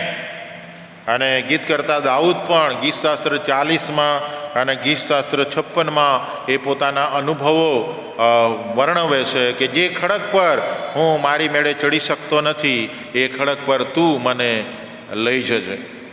અને ગીતશાસ્ત્ર 40માં દાઉદ કહે છે કે ચીકણા કાદવમાંથી મને ખેંચી કાઢીને મારા પગને ખડક પર ગોઠવ્યા અને મને નવું ગીત આપ્યું. ચીકણો કાદવ જે છે એ બહુ તકલીફ આપનારો, એમાંથી બહુ માંડ માણસ નીકળી શકે. જેટલો નીકળવા પ્રયત્ન કરે એટલો જ એ કાદવમાં વધારે ખૂંપતો જાય છે. એ કાદવમાંથી નીકળવું એ સરળ નથી, પણ ઈશ્વરે એને ખેંચી કાઢ્યો અને કાદવમાંથી એને કાઢીને એને ખડક પર ગોઠવવામાં આવ્યું અને સ્થિર અને દ્રઢ કરવામાં આવ્યો. અને માટે આપણો ઈશ્વર, એ જો આપણે ઈશ્વર સાથેના મજબૂત સંબંધમાં છે તો વાલા મિત્રો, ભલે વરસાદ આવે, ભલે રેલ આવે, ભલે વાવાઝોડા થાય, ભલે સપાટા લાગે, પણ આપણે ડગી જતા નથી. ડગાવનારી પરિસ્થિતિ ઘણી બધી હોઈ શકે. કુદરતી આપત્તિની વાત કરી, ક્લાઇમેટ ચેન્જની વાત કરી, સતાવણીની વાત કરી, યુદ્ધગ્રસ્ત પરિસ્થિતિની વાત કરી, મોંઘવારી છે, ભ્રષ્ટાચાર છે, આતંક છે, શોષણ છે, બધું ઘણું બધું છે. નોકરીના પ્રશ્નો હોય, દેવાના પ્રશ્નો હોય, પારિવારિક પ્રશ્નો હોય, બાળકોના પ્રશ્નો હોય, જુદા જુદા સંઘર્ષો આપણી સામે હોય, વિશ્વાસની કસોટીના હોય, દુર્મતોના હોય કે બીજા ઘણા બધા. પાઉલ એવી ઘણી બધી વિપત્તિઓમાંથી પણ એ પસાર થયો, પણ એ ડગ્યો નહીં. કારણ કે આપણો ઈશ્વર આપણા ડગલાને સ્થિર કરે, એ આપણને સ્થિરતા આપે છે એ વાવાઝોડા સામે ટકી રહેવાના માટે. અને પાઉલ એ બધી જ પરિસ્થિતિમાં એ ટકી રહ્યો. અને ત્રીજી જે મહત્ત્વની બાબત, એનું સમર્પણ, ઈશ્વર પ્રત્યેનું એનું સમર્પણ એ બહુ અદ્ભુત અને અજાયબ હતું. ફિલિપીઓનો પત્ર 3 અધ્યાયને 8મી કલમમાં એ જે શબ્દો વાપરે છે, એક તો નુકસાન શબ્દ વાપરે છે. વળી ખ્રિસ્ત ઈસુ મારા પ્રભુના જ્ઞાનની શ્રેષ્ઠતાને લીધે હું એ બધાને હાનિ જ ગણું છું. એને લીધે મેં સઘળાનું નુકસાન સહન કર્યું અને તેઓને કચરો જ ગણું છું, જેથી હું ખ્રિસ્તને પ્રાપ્ત કરું. હાનિ પછી 7મી કલમમાં કહે છે, પણ જે વાના મને લાભકારક હતા તે મેં ખ્રિસ્તને લીધે હાનિકારક ગણ્યા. હાનિકારક, નુકસાનકારક, આ શબ્દો પાઉલ વાપરે છે અને આ બાબત ઈશ્વર પ્રત્યેનું એનું સમર્પણ બતાવે છે. એ જે આશીર્વાદો હતા એ બિનઉપયોગી છે એવું કહેવા માંગતો નથી, કે આ જરૂરી નથી એવું પણ નથી કહેવા માંગતો, પણ આ બધામાં ઈસુ ખ્રિસ્ત જ શ્રેષ્ઠ છે. ઈસુ ખ્રિસ્ત જ મહત્વનો છે અને એના માટે જો મને નુકસાન સહન કરવું પડે તો હું કરીશ. એ સમજણ એનામાં હતી, એ સમર્પણ એનામાં હતું. ઘણી બધી વાર આપણે આપણી જે જરૂરિયાતો છે ને આપણને મળનારા લાભો છે એને આપણે વધારે પ્રાધાન્ય આપી દઈએ છીએ ઈશ્વર કરતાં. એ ઈશ્વરને આપણે બાજુ પર મૂકી દઈએ છીએ. અને પાઉલ એ નુકસાન ઉઠાવવાની તૈયારી એ દાખવે છે અને આ તૈયારીનું જે સમર્પણ છે એ આપણા માટે મહત્ત્વનું છે. બીજી બાબત, એ દુઃખ સહન કરે છે. એના સમર્પણમાં તમે જોશો 10મી કલમ, એ માટે કે હું તેને તથા તેના પુનરુત્થાનના સામર્થ્યને તથા તેના દુઃખોના ભાગ્યાપણાને જાણું, એટલે તેના મરણને અનુરૂપ થાવ. દુઃખોના ભાગ્યાપણા, ઈસુ ખ્રિસ્તે જે સહન કર્યું પાઉલને માટે, અને પાઉલ એ સમજે છે કે હવે મારે ઈસુ ખ્રિસ્તને માટે સહન કરવાનું છે. આપણે ઘણી બધી વાર દુઃખોથી ભાગીએ છીએ, મુશ્કેલીઓથી ભાગીએ છીએ અને આપણે સુવિધાઓ શોધીએ છીએ, કમ્ફર્ટ ઝોન આપણે શોધીએ છીએ કે ક્યાં મારી સલામતી છે અને ક્યાં હું સલામતીથી જીવું, આ આપણે વિચારીએ છીએ. પણ પાઉલ એ પ્રભુને માટે દુઃખ સહન કરવાને માટે તૈયાર હતો. દુઃખ સહન, અને એને જે કેટલા બધા દુઃખો સુવાર્તાને માટે, પ્રભુને માટે, નવી મંડળીઓ બાંધવાને માટે એણે ઉઠાવ્યા, એનું વર્ણન છે જ અને આપણે જાણીએ છીએ. અને માટે પાઉલ કહે છે કે મારે જીવવું તે ખ્રિસ્ત અને મરવું તે લાભ છે. જો મરણ ખ્રિસ્તને માટે આવે તો એ આપવાને માટે તૈયાર હતો, એ જીવ આપવાને માટે તૈયાર હતો. અને આ સમર્પણ બીજું છે. ત્રીજું જે સમર્પણ છે, 3જો અધ્યાય ને 1લી કલમ, છેવટે મારા ભાઈઓ પ્રભુમાં આનંદ કરો. તમને એને એ જ વાતો મને લગતા કંટાળો આવતો નથી, પણ તે તમારા સંરક્ષણને વાસ્તે છે. ફિલિપ્પી 4:4, પ્રભુમાં સદા આનંદ કરો. હું ફરીથી કહું છું કે આનંદ કરો. આનંદ એ ખ્રિસ્તી જીવનની તાકાત છે. અને આ સમર્પણ એનું હતું કે દરેક સંજોગોમાં આનંદ કરે, કેવળ સુખમાં નહીં પણ દુઃખમાં પણ એ આનંદ કરે.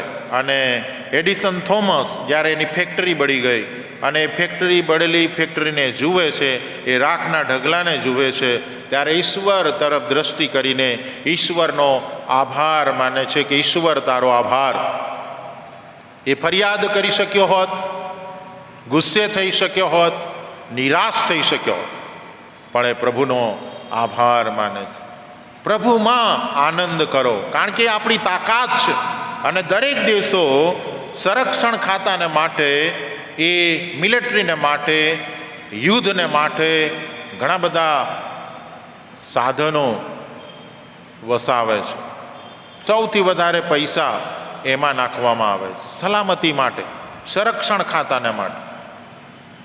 ફાઇટર જેટની વાત હોય, બોમ્બની વાત હોય કે બીજી ઘણી બધી બાબતો. જો સંરક્ષણ ખાતું નબળું છે તો દેશ સલામત રહી શકતો નથી. દુશ્મન ગમે ત્યારે હુમલો કરી શકે. અને માટે આપણી જો તાકાત કોઈ હોય ખ્રિસ્તી જીવનની, તો એ આનંદ છે. અને શેતાન એ આનંદને છીનવી લેવાને માટે, આપણા ઉત્સાહને છીનવી લેવાને માટે, આપણને નિરાશ કરવાને માટે એ સતત પ્રયત્નશીલ હોય છે. ખ્રિસ્તી જીવનની આ તાકાત છે. અને માટે પાઉલની પાસે આ તાકાત હતી. અને એના કારણે જ ફિલિપ્પીની જેલમાં પડ્યા પણ એણે પ્રભુની સ્તુતિ કરી અને એણે પ્રાર્થના કરી. એ નાસીપાસ ના થયો. જેલમાં એ પ્રભુની સ્તુતિ કરે છે, પ્રાર્થના કરે છે.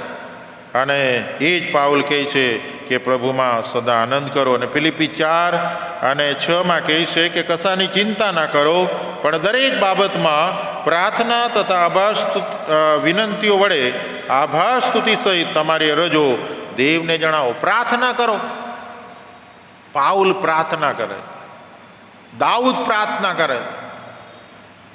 ફરિયાદો કરવાને બદલે, ચિંતા કરીને બેસી રહેવાને બદલે એ ઈશ્વર તરફ દ્રષ્ટિ કરે છે કે જેના તરફથી મને સહાય મળે છે. ગીતશાસ્ત્ર 121 અને બધા જ ગીતોમાં એ બાબત લખવામાં આવી છે કે આકાશ અને પૃથ્વીના સર્જનહાર યહોવા તરફથી મને સહાય મળે છે. અમારી સહાય તો આકાશ તથા પૃથ્વીના સર્જનહાર યહોવાના નામમાં છે. એના માટે વાલા મિત્રો, આ પાઉલની જે 5મી બાબત હતી એ પ્રાર્થના કરનારો હતો, એનામાં એ સમર્પણ આપણે જોઈએ છે.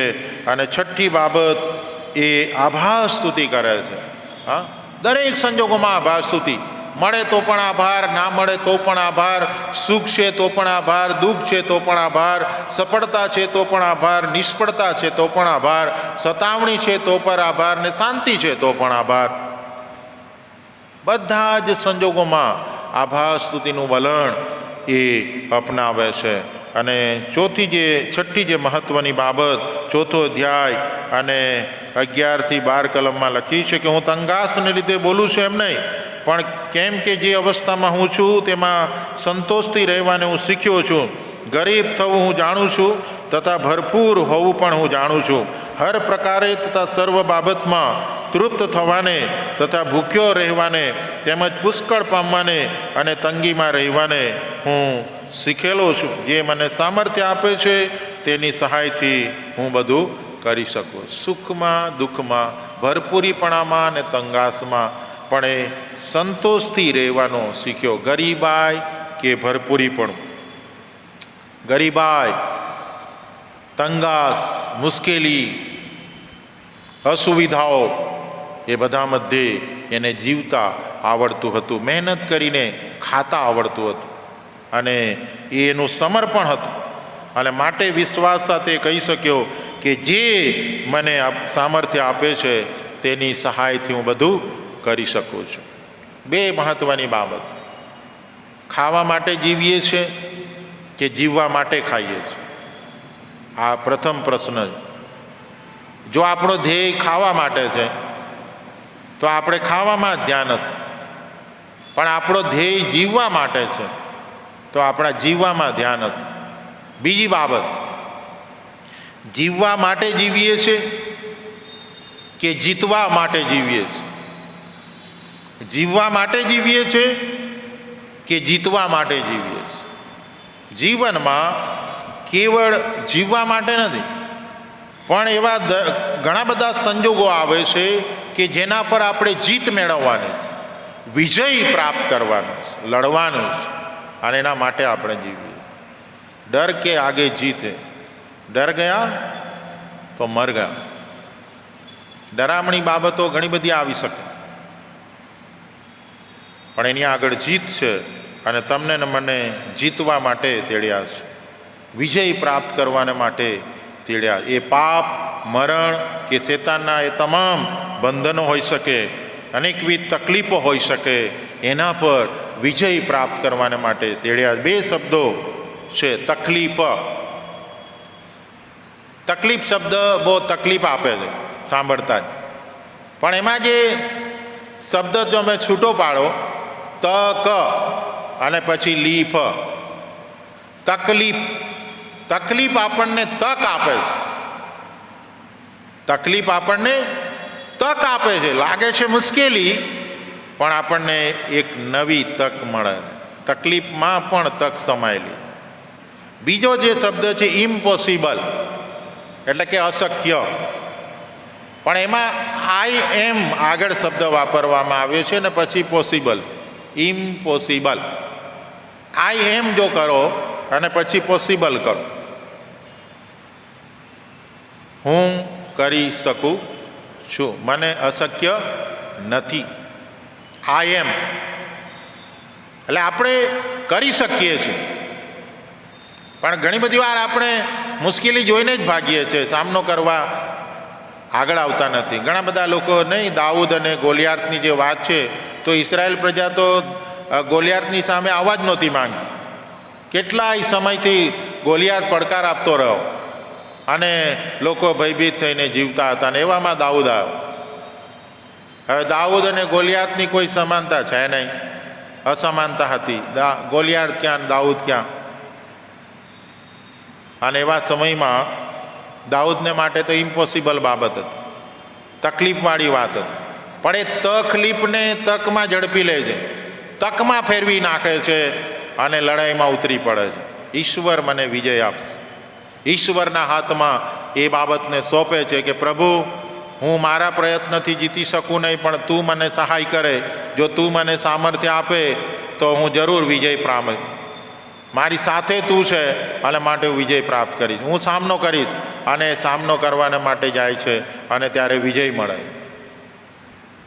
ઘણી બધી વાર તો આપણે જોઈને જ ફફડી જઈએ, પરિસ્થિતિનો સામનો કરતા નથી. સામનો કરીશું તો ઉકેલ આવશે, નિર્ણય આવશે, પરિણામ આવશે.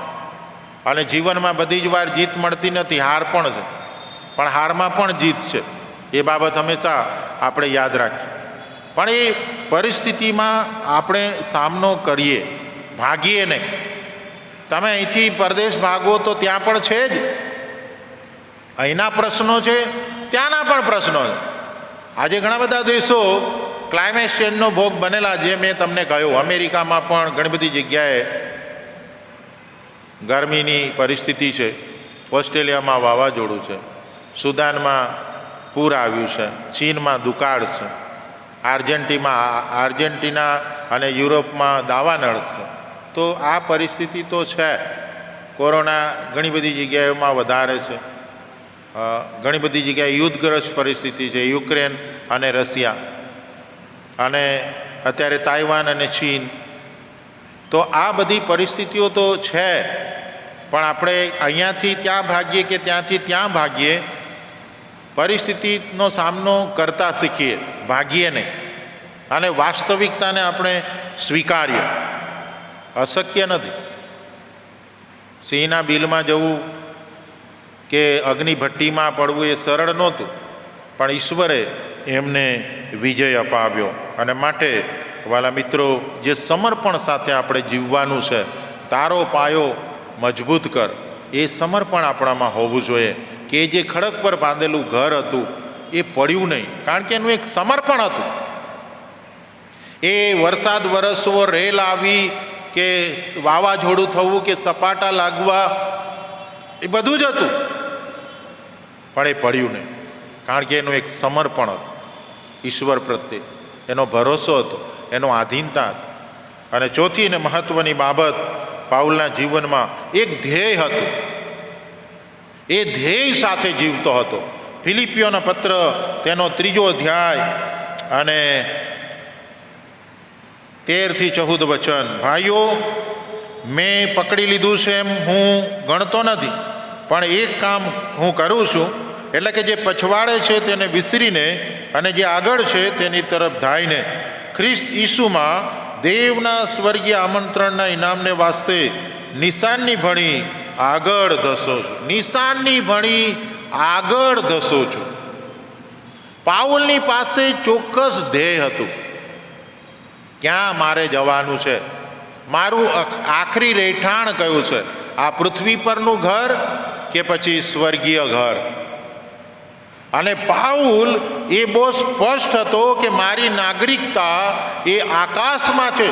20મી કલમ, પણ આપણી નાગરિકતા આકાશમાં છે, ત્યાંથી પણ આપણે તારનારની એટલે પ્રભુ ઈસુ ખ્રિસ્તની રાહ જોઈએ છે. એની નાગરિકતા, એનું આખરી રહેઠાણ એ સ્વર્ગ છે.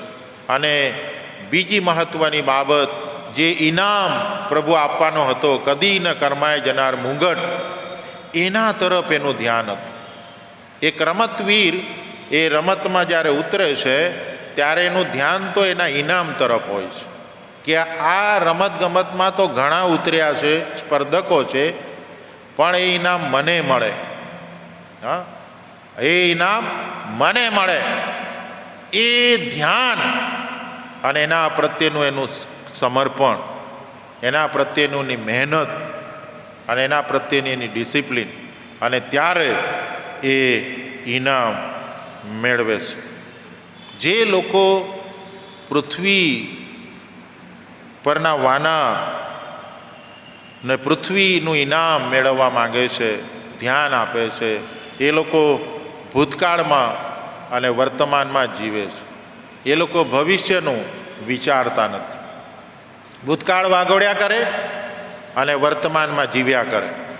પણ જે લોકો સ્વર્ગીય ઇનામ મેળવવા માંગે છે એ લોકો ભવિષ્યને ધ્યાનમાં રાખે છે. ભવિષ્ય તરફ જે ઇનામ મળવાનું છે, જે આખરી રહેઠાણ છે, એના તરફ જ એનું ધ્યાન હોય છે. અને પાઉલનું ધ્યાન એ સ્વર્ગીય ઇનામ અને આખરી રહેઠાણ તરફ હતું. દાઉદનું ધ્યાન મહેલમાં રહેતા રહેતા પણ એને સ્વર્ગીય ઘર તરફ હતું, અને માટે એણે કહ્યું કે હું સદા સર્વકાળ યહોવાના ઘરમાં રહીશ. આ પૃથ્વી પરની મુસાફરી આપણી એક દિવસે પૂરી થશે. આ પૃથ્વી પરના સુખો અને દુઃખોનો અંત આવશે. આપણું આખી રહેઠાણ તે પ્રભુનું ઘર છે, અને જે બદલો પ્રભુ આપણને આપવાનો છે એ તો કદી ન કરમાઈ જનાર મુંગળ છે. એના તરફ આપણે ધ્યાન રાખીએ, એના તરફ જ ધ્યાન રાખીએ. અને એ મુંગટ ના મળે એ માટે શેતાન ઘણા બધા પ્રયત્નો કરે છે. આપણું ધ્યાન ભંગ કરવાને માટે, ડાયવર્ટ કરવાને માટે ઘણા પ્રયત્નો કરે. પણ જો આપણે સ્થિર રહીએ છીએ અને એ ઇનામ તરફ જ આપણે ધ્યાન કેન્દ્રિત કરીએ છીએ તો ગમે તે પરિસ્થિતિ આવે એનો આપણે દ્રઢતાથી સામનો કરીએ છીએ. આપણે નાસીપાસ થઈ શકતા નથી. અને એના માટે છેલ્લે એક ઉદાહરણ આપીને હું બંધ કરીશ. અરુણિમા સિન્હા નામની એક છોકરી હતી. રેલવેની મુસાફરી કરતી હતી ને રેલવેમાં જે ડબ્બામાં એ બેઠી હતી ત્યાં અચાનક લૂંટારાઓએ હુમલો કર્યો અને ઘણા બધા લોકોને લૂંટી લીધા. અને આ અરુણિમા સિન્હાના ગળામાં સોનાની ચેન હતી, અને એ લૂંટવાને માટે લૂંટારાઓએ પ્રયત્ન કર્યો, પણ એણે વિરોધ કર્યો ને સામનો કર્યો ને આપી નહીં. ત્યારે અરુણિમા સિન્હાને એ ડબ્બામાંથી બહાર ફેંકી દેવામાં ચાલુ ટ્રેન, અને એ રેલવે ટ્રેક પર પડી. અને એટલામાં બીજી ટ્રેન આવતી હતી, અને એના કારણે એનો પગ જે છે એ કપાઈ જાય છે. ઘૂંટણની નીચેથી એનો પગ કપાઈ જાય છે અને બેભાન અવસ્થામાં રેલવે ટ્રેક પર પડી હોય છે. ઘણી બધી ટ્રેનો ત્યાંથી પસાર થાય છે, અને આખરે એને બચાવવાને માટે કેટલાક લોકો આવે છે, એમ ખબર પડે છે, અને પછી એ લોકો તાકીદે હોસ્પિટલમાં લઈ જાય છે. એક હોસ્પિટલમાંથી બીજી હોસ્પિટલમાં અને ખસેડવામાં આવે છે, એની સારવાર શરૂ કરવામાં આવે છે. અને આ અરુણિમા સિન્હા ભાનમાં આવે છે, અને પછી એની શસ્ત્રક્રિયા હાથ ધરવામાં આવે છે, પગનું ઓપરેશન. અને એવા સમયમાં એનેસ્થેસિયા પ્રાપ્ત થયો ને, એટલે ઓપરેશનમાં વાર લાગતી હતી. ત્યારે અરુણિમા સિન્હાએ કહ્યું કે જો એનેસ્થેસિયા નથી તો પણ તમે મારું ઓપરેશન કરો, હું સહન કરી લઈશ. ડૉક્ટરો કહે છે કે આ તો બહુ અઘરું હોય છે અને તારાથી એ સહન ના થાય. ત્યારે એણે ફરી કહ્યું કે રેલવે ટ્રેક પર મારી એનેસ્થેસિયા વગર પગ કપાઈ ગયો અને એટલા કલાકો સુધી મેં સહન કર્યું, તો આ સહન કરવામાં મને કોઈ તકલીફ નથી, અને માટે તમે ઓપરેશન કરો. અને એની પરમિશનથી એનું ઓપરેશન કરવામાં આવ્યું. એના હાથમાં ફ્રેક્ચર હતું, પગ તો કપાઈ ગયો હતો. અને પછી જ્યારે પગ બધી સારવાર પછી સારો થયો, એનો હાથ સારો થયો, પછી એને આર્ટિફિશિયલ પગ લગાડવામાં આવ્યો જેથી એ ચાલી શકે. અને એનો આર્ટિફિશિયલ પગ નંખાયો પછી એણે નક્કી કર્યું હતું જીવનમાં કે મારે તો માઉન્ટ એવરેસ્ટ ચડવું છે. દુનિયાનું સૌથી ઊંચું જે શિખર છે માઉન્ટ એવરેસ્ટ લગભગ 9000 મીટર છે, અને એનો આર્ટિફિશિયલ પગ છે. કુટુંબના લોકો અને મિત્રો બધી એ વાત સાંભળી અરુણિમા સિન્હાની કે હું તો માઉન્ટ એવરેસ્ટ ચડવાની, તો હસી પડ્યા કે તારો પગ આર્ટિફિશિયલ છે, તું કઈ રીતે ચડી શકે, તારાથી આ બને નહીં.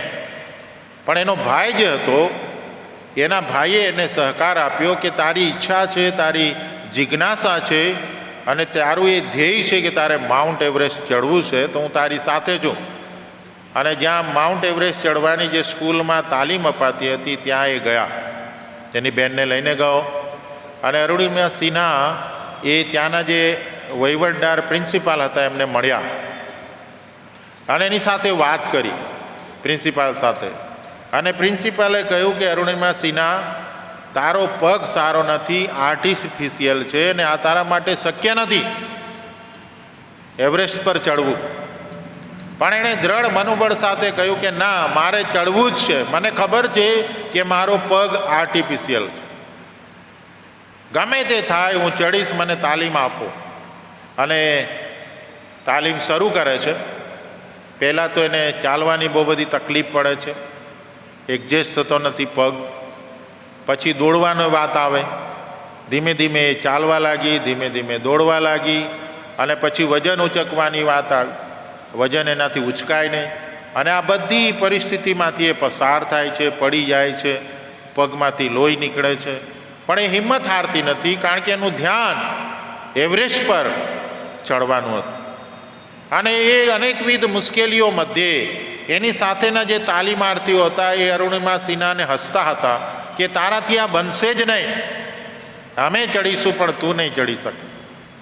તેમ છતાં અરુણિમા સિન્હા એ તાલીમમાં લાગુ રહે છે, આખરે તાલીમ પૂરી કરે છે અને માઉન્ટ એવરેસ્ટ પર ચડવાની શરૂઆત કરે. એની સાથે જે હતા એમણે ના પાડી કે તમે રવા દો આ એવરેસ્ટ પર ચડવાને માટે, તમે જશો તો ખરા પણ પાછા કદી નહીં આવો. પર અરુણિમા સિન્હા એ દ્રઢ સંકલ્પ સાથે આગળ વધે છે કે મારે તો ચડવું જ છે. અને પછી એની મુસાફરી શરૂ કરે છે માઉન્ટ એવરેસ્ટ પર. અને એ આખરે ચડે છે. 300 મીટર દૂર હોય છે માઉન્ટ એવરેસ્ટ. અને ત્યારે એનો ઓક્સિજન પૂરો થવા આવે છે. અને એની સાથે જે ભાઈ હતા એમણે કહ્યું કે ભાઈ આપણે ઉતરી પડીએ, તું નહીં તો મરી જશે, આ તારો ઓક્સિજન પર પૂરો થવા આવ્યો છે. અરુણિમા સિન્હા કહે છે કે મારે 300 મીટર જે માઉન્ટ એવરેસ્ટ છે એના પર ચડીને મારે ભારતનો ઝંડો ઊભો કરવો છે, લહેરાવો છે, મારો જીવ જાય તો ભલે જાય. અને એ રસ્તે ચાલતા ચાલતા ઘણી બધી લાશો એ જુએ છે. અને એની હાજરીમાં જ 2 જણાને તો એ ઓક્સિજન પૂરો થઈ જવાને કારણે તડપી તડપીને મરતા જુએ છે. 307 જેટલી લાશો એ માઉન્ટ એવરેસ્ટ પર પડી છે એની ગણતરી કરવામાં. આ બધી બાબતો એ જોતાં જોતાં જીવના જોખમે આખરે માઉન્ટ એવરેસ્ટ પર એ ચડી જાય છે અને ભારતનો તિરંગો એ લહેરાવે છે. અને આખરે સુખરૂપ પાછી અરુણિમા સિન્હા પાછી ફરે છે. વાલાઓ, નિશાનની તળપ આગળ વધવું, દ્રઢ સંકલ્પ અરુણિમા સિન્હાને અનેકવિધ અવરોધો, નબળાઈઓ મધ્યે પણ એવરેસ્ટના શિખર પર લઈ જઈ શક્યો. તમારા અને મારા માટે પણ અવરોધો તો છે, અવરોધો તો છે. પણ આપણે અવરોધોને જોયા કરીશું તો એ આપણું ધ્યાન ભંગ થશે. આપણું ધ્યાન એ કદી ન કરમાઈ જનાર મુંગટ તરફ હોય, એ સ્વર્ગીય ઇનામ તરફ હોય, આપણા આખરી રહેઠાણ તરફ હશે તો આપણે જીવનમાં આવતી તમામ મુશ્કેલીઓનો દ્રઢતાથી સામનો કરી શકીશું. અને માટે અરુણિમા સિન્હાએ જે ધ્યાન કેન્દ્રિત કર્યું માઉન્ટ એવરેસ્ટનું, એ રીતે આપણે ધ્યાન કેન્દ્રિત કરીએ. આ જગત તરફ ધ્યાન કેન્દ્રિત ના કરીએ. અને પાઉલે પણ એ ધ્યાન કેન્દ્રિત કર્યું હતું ફિલિપી 3:14 કે ભાઈ નિશાનની ભણી આગળ ધસું છે, આગળ જ વધીએ, પાછળ નહીં. જો પાછા પડી ગયા છે, નાસીપાસ થયા છે, બોજ તળે દબાઈ ગયા છે, અસ્થિર થઈ ગયા છે, તો આજે પ્રભુ આપણને ફરી પુનઃસ્થાપિત કરીને એ ખડક પર આપણા પગલાંને ગોઠવવા માગે છે. આપણો ઈશ્વર એ જોયા કરતો નથી. આપણો ઈશ્વર ગીતશાસ્ત્ર 21 પ્રમાણે 121 પ્રમાણે તે આપણા પગલાંને સ્થિર કરે છે. એ આપણા પગલાંને ખડક પર ગોઠવે છે. એના માટે એની સહાય આપણે પ્રાપ્ત કરીએ અને સ્થિર અને દ્રઢ રહે. તમારો પાયો મજબૂત કરો. શું આજે આપણો એ વિશ્વાસનો પાયો એ પ્રભુ ઈસુ ખ્રિસ્ત જે ખડક છે એના પર મજબૂત છે? શું આ બધી પરિસ્થિતિઓનો આપણે દ્રઢતાથી સામનો કરી શકીએ છીએ કે આપણે ડગી ગયા છે, નાસીપાસ થઈ ગયા છે, નિરાશ થઈ ગયા છે, હતાશ થઈ ગયા છે? તો આજે ફરી પુનઃસ્થાપિત થવાની તક પ્રભુ આપણને આપે છે. યાદ રાખીએ, તમારો પાયો મજબૂત કરો. આવનારી આ પેઢી, જુવાનો અને બાળકોને માટે હવે પછીનો જે સમય છે એ કપરો સમય છે. પણ જો દ્રઢ મનોબળ હશે તો મર્યાદાઓ મધ્યે પણ આપણે ઘણી બધી રીતે આગળ વધી શકીશું, ટકી શકીશું. યુક્રેન અને રશિયાનું યુદ્ધ થયું તો એવું માનવામાં આવતું હતું કે અઠવાડિયામાં યુદ્ધ પતી જશે અને યુક્રેન હારી જશે. પણ આજે 6 મહિના ઉપર થયા છે. યુક્રેન દ્રઢતાથી રશિયાનો સામનો કરી રહ્યું છે. અને એમાં જે સર્વે બતાવવામાં આવ્યો કે શા માટે યુક્રેન ટકી રહ્યું, તો એમાં ટેકનોલોજી દ્વારા યુદ્ધ લડવાની બાબત, ટેકનોલોજી અને એનો દ્રઢ સંકલ્પ. નાનું અમથું યુક્રેન, જો કે બીજા દેશોની મદદ જરૂર એને મળે છે, પણ એ જે દ્રઢ સંકલ્પ જે છે અને એના કારણે આજે 6 મહિના ઉપર પણ એ ટકી રહ્યું છે. અને માટે પ્રભુ આપણને કૃપા આપે, સહાય કરે. તમારો પાયો મજબૂત કરો. આપણું ઘર જો રેતી પર બાંધ્યું છે, આપણો પાયો જો મજબૂત નથી, તો આજે તક પ્રભુ આપણને આપે છે આત્મતપાસ કરવાની. જો એ અંજીરી લીલીછમ લાગે છે પણ એને ફળ નથી, તો આજે આત્મતપાસ કરવાની તક પ્રભુ આપણને આપે છે કે આપણે લીલાછમ છીએ, પ્રભુનો આભાર, પણ આપણે ફળવંત બનીએ એ માટેના આપણે પ્રયત્નો કરીએ. તમે મારામાં રહો અને હું તમારામાં. તમે ઘણા ફળ આપો, એમાં મારા બાપને મહિમા મળે છે. અને પાઉલ આ 4 બાબતો દ્વારા આપણા પાયાને મજબૂત કરવાને માટે ઉત્તેજન આપે છે. ઈશ્વરની ઓળખ, ઈશ્વર સાથેનો એનો ગાઢ સંબંધ, એનું સમર્પણ અને એનું ધ્યેય. શું આ 4 બાબતો આપણા જીવનમાં છે કે કેમ, એની આત્મતપાસ કરીએ. આવો આપણે પ્રાર્થનામાં જોડાય, પ્રાર્થના કરીએ. અમારા ઈશ્વર, વચન માટે આભાર માનતા વચનના પ્રકાશમાં અમારી જાતનું સમર્પણ તમને કરીએ છીએ. માથી 7 અને 24 પ્રમાણે તમારો પાયો મજબૂત કરો. એ વિષયના આધારે જે બાબતો અમે શીખ્યા પાઉલના જીવનમાંથી, ત્યારે પ્રભુ એને આત્મતપાસ કરવા અને એને સુધારવા તમે અમને કૃપા આપો. જો અમારો પાયો મજબૂત છે તો એને વધારે મજબૂત કરવા અમે પ્રાર્થના સાથે પાઉલની માફક પ્રયત્ન કરીએ. અને જો અમારો પાયો નબળો છે અને રેતી પર બાંધેલો છે, તો પ્રભુ અમે ફરી પુનઃસ્થાપિત થઈએ એવી કૃપા તમારી પાસે માંગીએ છીએ. તમારી ઓળખ, તમારી સાથેનો ગાઢ સંબંધ, તમારા પ્રત્યેનું સમર્પણ અને ધ્યેય એ સ્પષ્ટ હોય એ માટે તમારી કૃપા, સહાયતા અમે માંગીએ છીએ. જો અમે નાસીપાસ થયા છે, ડગી ગયા છે, નિરાશ થયા છે, તો પ્રભુ તમે અમને કૃપા આપો અને તમારામાં અમારા પગલાંને તમે ગોઠવો, અમને સ્થિર અને દ્રઢ કરો. તમે જ અમારા ખડક છો, તમે જ અમારા અગ્રેસર છો, તમે જ અમને સ્થિરતા આપનારા છો, તમે જ અમને છુટકારો આપનારા પ્રભુ છો. ત્યારે પ્રભુ તમે અમને કૃપા આપો. જે ખડક પર અમારી પોતાની મેળે અમે ચડી શકતા નથી, એ ખડક પર પ્રભુ તમે અમને લઈ જાઓ.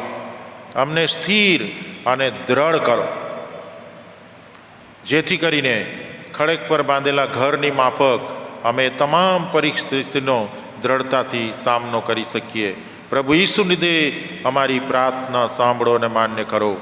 આમેન. ઓ આકાશમાં અમારા બાપ, તમારું નામ પવિત્ર મનાવ, તમારું રાજ્ય જેમ આકાશમાં તેમ પૃથ્વી પર તમારી ઈચ્છા પૂરી થાવ. દિવસની અમારી રોટલી આજ અમને આપો. જેમ અમે અમારા ઋણો માફ કર્યા છે, તેમ તમે અમારા ઋણો માફ કરો. અમને પરીક્ષામાં લાવો, બુંડાઈ તેમાં છૂટકો કરો. કેમ કે રાજ્ય, પરાક્રમ તમહિમા સર્વકાળ સુધી તમારા છે. આમેન. હવે આપણા તારનાર પ્રભુ ઈસુ ખ્રિસ્તની કૃપા, દેવ બાપનો પ્રેમ, પ્રભુ પવિત્ર આત્માની દિવ્ય સંગત, સામર્થ્ય, દ્રોણીની સહાયતા આપણી સાથે, પ્રભુના સગડા વલવની સાથે, અને જેઓ નિરાશ છે, નાસીપાસ થઈ ગયા છે, ડગી ગયા છે, તેવા તમામ વાલાઓની સાથે હમણાંથી તે સર્વકાળ સુધી હોજો. આમેન. ખ્રિસ્તની સુંદરતા અને પવિત્રતા ગીત આપણે ગાઈશું અને ત્યારબાદ પ્રભુની બીકમાં રજા લઈશું.